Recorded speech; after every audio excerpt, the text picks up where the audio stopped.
Assalamualaikum warahmatullahi wabarakatuh. Kami dari kelompok 9. Perkenalkan, nama saya Niwain Elpida Arianti, NPM 3062056274. Saya Siti Rahmah dengan NPM 3062056263. Saya Muhammad Adam Ansori, NPM 30620562249. Kami adalah mahasiswa aktif dari STKIP PGRI Banjarmasin dengan prodi PGSD.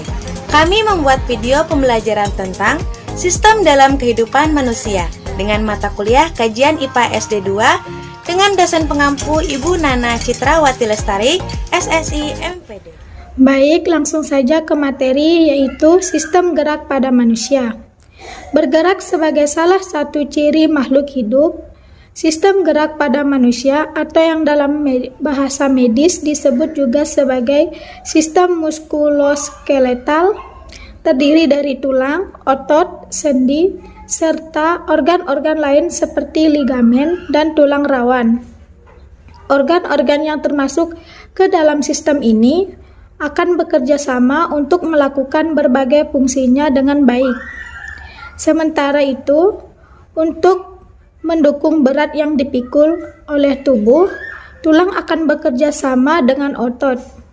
Berikut ini bagian-bagian yang berperan dalam sistem gerak manusia. Sistem gerak pada manusia terdiri dari tulang, persendian, dan otot. Kerangka tubuh manusia terletak di dalam tubuh, ditutupi oleh kulit dan daging, sehingga disebut rangka dalam. Rangka berfungsi untuk menunjang tubuh dan memberi bentuk tubuh sehingga dapat melekatkan otot-otot rangka. Rangka juga mempunyai fungsi sebagai alat pasif dan pelindung bagian tubuh yang lunak, yaitu yang pertama, rongga tulang pada rangka manusia yang bersumsum merah adalah pusat penghasil sel-sel darah. Yang kedua, rangka manusia terdiri dari 206 ruas tulang yang memiliki ukuran dan bentuk yang bervariasi. Tulang-tulang penyusun rangka dikelompokkan menjadi 3, yaitu yang pertama, tulang tengkorak, yang kedua, tulang pembentuk tubuh, yang ketiga, tulang anggota gerak. Anggota gerak dikelompokkan menjadi anggota gerak atas dan gerak bawah. Selanjutnya, tulang anggota gerak atas terdiri dari 6, yaitu lengan, tulang hasta, tulang pengumpil, tulang pergelangan tangan, tulang telapak tangan, dan tulang jari tangan. Kemudian, adapun tulang anggota gerak bawah, yaitu tulang paha, tulang kering, tulang betis, tulang pergelangan kaki, tulang telapak kaki, dan tulang jari kaki. Materi selanjutnya yaitu tulang. Tulang mempunyai fungsi utama sebagai alat gerak pasif, artinya tulang hanya dapat bekerja atau bergerak apabila ada bantuan dari otot. Di dalam masa perkembangannya, bentuk tulang bisa berubah atau mengalami kelainan jika ada gangguan yang dibawa sejak lahir, seperti adanya infeksi penyakit, faktor nutrisi dan gizi, posisi tubuh yang salah. Selain berperan dalam pergerakan, tulang juga berfungsi untuk hal lain di tubuh, yaitu sebagai pondasi tubuh, melindungi organ-organ vital di dalam tubuh, menyimpan kalsium, memproduksi sel darah. Kerangka pada manusia bisa dibagi ke dalam 3 kelompok, yakni bagian tengkorak, bagian badan, dan bagian anggota gerak. Adapun materi tentang otot.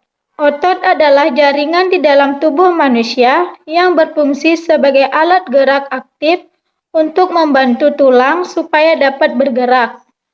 Otot bergerak secara kontraksi dan relaksasi. Ketika otot berkontraksi, maka ukuran akan memedek, mengeras, dan akan membentuk sebuah gelembung pada bagian tengahnya. Ada 2 jenis otot yang masuk ke dalam sistem gerak pada manusia, yaitu otot skeletal, terdiri dari serat-serat elastis yang memungkinkan tubuh untuk bergerak dengan bebas. Yang kedua, otot halus. Berbeda dari otot skeletal yang pergerakannya dilakukan secara sadar, pergerakan otot halus terjadi secara otomatis tanpa keinginan. Baik, materi selanjutnya yaitu sendi. Sendi adalah sebutan untuk pertemuan antara dua buah tulang. Sendi rahang misalnya adalah pertemuan antara tulang rahang atas dan tulang rahang bawah. Sendi manusia pada umumnya bekerja seperti engsel yang memungkinkan pergerakan antara kedua tulang tersebut. Sendi-sendi di tubuh manusia bisa dibedakan menjadi: pertama, sendi yang dapat bergerak bebas atau sendi sinovial. Sendi ini bisa bergerak bebas ke atas, ke bawah, maupun memutar. Yang kedua, sendi tidak bergerak atau sendi fibrosa. Sendi yang dapat bergerak sebagian atau sendi cartilaginous. Selanjutnya, sistem respirasi manusia. Yang pertama, sistem pernapasan bagian atas. Beberapa organ dalam sistem pernapasan bagian atas antara lain yaitu rongga hidung. Organ ini memiliki selaput lendir dan rambut halus yang berfungsi untuk menjebak partikel debu atau kotoran pada udara yang masuk ke hidung. Sinus adalah rongga berisi udara di dalam tulang kepala. Organ ini membantu mengatur suhu dan kelembaban udara yang dihirup. Organ ini memiliki peran dalam mengumpulkan udara yang masuk dari hidung atau mulut untuk diteruskan ke trakea.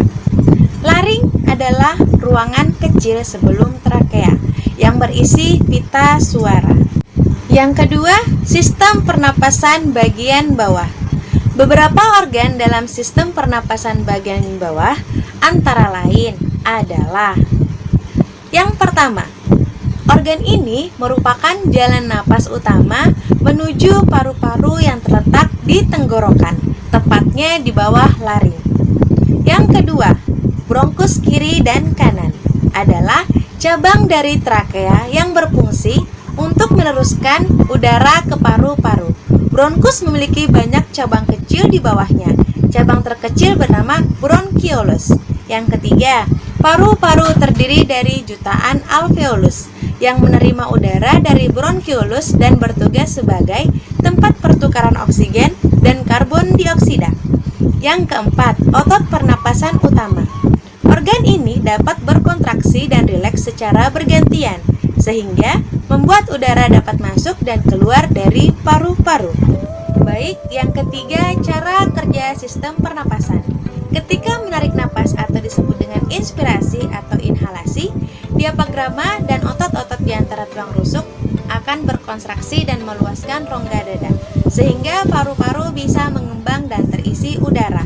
Udara masuk lewat hidung dan mulut, melewati proses penyaringan partikel-partikel kecil oleh rambut-rambut hidung, lalu menuju ke trakea atau batang tenggorokan.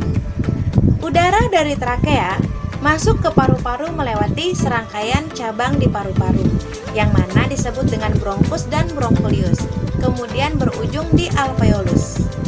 Ketika udara mencapai alveolus, terjadi proses pertukaran antara oksigen dan karbon dioksida pada pembuluh darah kecil yang bernama kapiler. Oksigen masuk ke dalam kapiler, kemudian menumpang sel darah merah menuju ke jantung untuk disebarkan ke seluruh tubuh.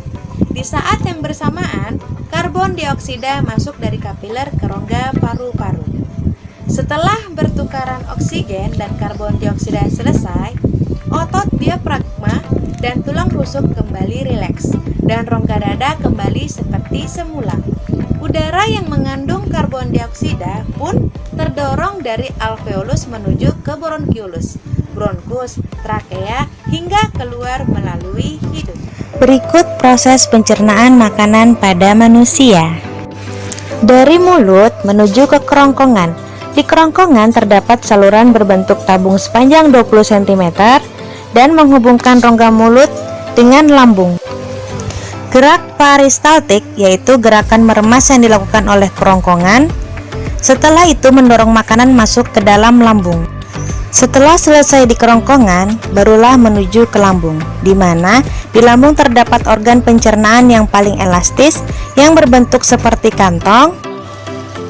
Setelah itu menuju ke usus halus, di mana usus terpanjang mencapai 6 sampai dengan 7 meter. Dan terdapat cairan khusus untuk penyempurnaan pencernaan makanan. Di usus halus terdapat 3 bagian usus. Yang pertama, usus 12 jari, usus kosong, dan usus penyerapan. Usus 12 jari disebut dengan duodenum, yang memiliki panjang sampai dengan 25 cm. Di usus halus mencerna makanan dengan bantuan getah pankreas dan getah empedu. Pankreas, getah empedu, di mana getah empedu berfungsi untuk menghancurkan lemak. Setelah itu ke usus kosong atau jejunum yang berukuran 2,5 meter, di mana mencerna lebih lanjut makanan yang telah dicerna oleh usus 12 jari. Usus penyerapan, tempat penyerapan sari-sari makanan. Di seluruh permukaan dindingnya terdapat ujung-ujung pembuluh darah yang menyerap sari-sari makanan. Kemudian sari makanan tersebut diedarkan melalui darah ke seluruh bagian tubuh. Baik, kita lanjut ke usus besar. Usus besar menyerap cairan, vitamin, dan mineral dari sisa-sisa makanan yang telah diserap oleh usus halus. Di usus besar terdapat bakteri yang berguna untuk tubuh yang bernama E. coli yang berfungsi untuk membantu proses pembersihan sisa makanan. Proses pembersihan sisa makanan akan menghasilkan kotoran atau feses yang kemudian dikeluarkan melalui anus. Baik, selanjutnya sistem transportasi manusia. Transportasi ialah proses pengedaran berbagai zat yang diperlukan ke seluruh tubuh dan pengambilan zat-zat yang tidak diperlukan untuk dikeluarkan dari tubuh. Alat transportasi pada manusia terutama adalah darah. Sistem peredaran darah. Darah, di mana fungsi darah ini yaitu 1. Sebagai alat pengangkut. Yang kedua, sebagai pelindung tubuh terhadap serangan penyakit. Dan yang ketiga, sebagai pengatur keseimbangan asam basa dalam darah untuk menghindari kerusakan jaringan. Plasma darah. Plasma darah mengandung protein dengan fungsi khusus seperti yang pertama, albumin. Albumin berfungsi untuk menjaga tekanan osmosis darah. Yang kedua, globulin, di mana dia berfungsi untuk membentuk protrombin dan antibodi atau serum darah. Yang ketiga, fibrinogen, berfungsi untuk membekukan darah. Adapun sel darah merah. Sel darah merah atau eritrosit merupakan bagian utama dari sel darah putih. Sel darah putih dapat dibedakan menjadi 2 macam, yaitu granulosit dan agranulosit. Selanjutnya, keping darah. Keping darah atau platelet atau bisa disebut juga trombosi, memiliki bentuk yang tidak beraturan, berukuran kecil, tidak berwarna, dan tidak berinti. Golongan darah. Golongan darah manusia dikelompokkan atas 4 macam, yaitu golongan darah A, B, O, dan AB. Saya akan membacakan materi yaitu tentang sistem peredaran darah. Yang pertama yaitu jantung. Dindingnya terdiri atas 3 lapis, yaitu yang pertama perikardium, merupakan selaput pembungkus jantung. Yang kedua, miokardium, merupakan otot jantung. Yang ketiga, endokardium, merupakan selaput yang membatasi ruangan jantung. Kemudian pembuluh darah. Macam-macam pembuluh darah. Yang pertama, arteri, pembuluh darah nadi. Kemudian yang kedua, vena, pembuluh darah balik. Yang ketiga, pembuluh darah kapiler. Yang keempat, peredaran darah tertutup. Yang kelima, peredaran darah ganda. Yang keenam, sistem peredaran portal. Kemudian sistem peredaran getah bening. Getah bening atau limpa merupakan cairan yang susunannya mirip dengan plasma darah di dalam tubuh. Juga terdapat alat tubuh yang fungsinya sama dengan kelenjar limpa, yaitu yang pertama limpa. adalah sebuah kelenjar yang berwarna ungu tua dan terletak di sebelah belakang lambung. Limpa berfungsi untuk yang pertama tempat pembentukan leukosit dan antibodi. Yang kedua tempat cadangan sel darah. Jika ada bagian tubuh yang kekurangan darah, maka limpa akan mengeluarkan cadangannya. Yang ketiga tempat pembongkaran eritrosit yang sudah mati. Kemudian yang kedua yaitu tonsil dan amandel. Yang pertama, tonsil terletak di bagian kiri dan kanan pangkal tenggorokan. Yang kedua, tonsil berupa kelenjar limpa yang dikenal dengan amandel. Yang ketiga, kelenjar pada amandel banyak mengandung limfosit. Yang keempat, selain itu, tonsil juga ada di rongga hidung yang disebut polip atau polip hidung. Yang kelima, amandel dan polip bekerja sebagai garis depan pertahanan tubuh dari infeksi yang dapat tersebar dari hidung, mulut, dan tenggorokan. Kemudian kelainan dan penyakit pada sistem transportasi manusia. Yang pertama anemia, yang kedua anemia sel sabit, yang ketiga leukemia, yang keempat hemofilia, kelima hipertensi dan hipotensi, yang keenam thalassemia, ketujuh wasir atau disebut hemoroid atau ambien, yang kedelapan varis, yang kesembilan jantung koroner, dan kesepuluh leukositosis dan leukopenia. Kemudian alat indera manusia. Yang pertama, indera penglihat atau mata. Fungsi mata yang pertama memusatkan perhatian pada suatu objek. Yang kedua, menyesuaikan cahaya yang masuk. Yang ketiga, dapat digunakan sebagai media komunikasi. Kemudian struktur mata. Yang pertama, sklera. Yang kedua, koroid. Yang ketiga, retina. Keempat, lensa. Kelima, iris dan pupil. Enam, makula. Dan ketujuh, kornea. Kemudian indera pendengar atau telinga. Fungsi telinga yang pertama mendengarkan bunyi, yang kedua keseimbangan, yang ketiga tempat untuk mempercantik diri. Kemudian struktur telinga yang pertama bagian luar, kedua bagian tengah, dan tiga bagian dalam. Kemudian indera peraba atau kulit. Fungsi kulit yang pertama tempat untuk mengeluarkan keringat, yang kedua tempat menimbun lemak, yang ketiga pengatur suhu tubuh, keempat tempat terbentuknya vitamin D. Kemudian struktur kulit yang pertama epidermis, yang kedua dermis, yang ketiga hipodermis. Kemudian indera pencium atau hidung. Fungsi hidung yang pertama alat pernapasan, yang kedua mencium bau, ketiga menyaring udara. Kemudian struktur hidung yang pertama rongga bagian dalam, yang kedua rongga bagian atas. Kemudian indera pengecap lidah. Fungsi lidah yang ada di manusia ada tiga, yaitu sebagai perasa, membolak-balikkan makanan, dan pembentuk huruf. Kemudian struktur lidah. Reseptor khusus ini sangat berhubungan dengan rangsangan-rangsangan kimia.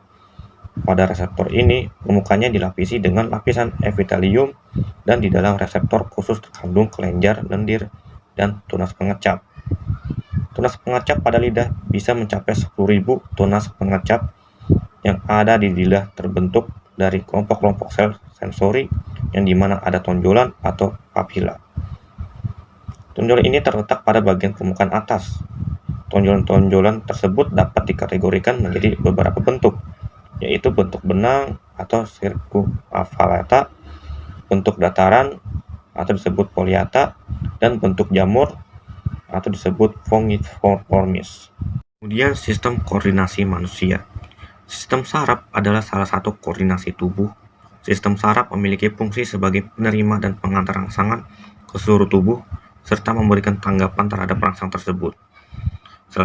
Dalam sel saraf terdiri atas 3 bagian, yaitu badan sel, dendrit, dan neurit. Macam-macam sel saraf manusia. Sel saraf sensorik, sel saraf motorik, dan sel saraf penghubung. Macam-macam gerak biasa, dan gerak. Demikian video pembelajaran dari kami, semoga bermanfaat. Sekian, terima kasih. Wassalamualaikum warahmatullahi wabarakatuh.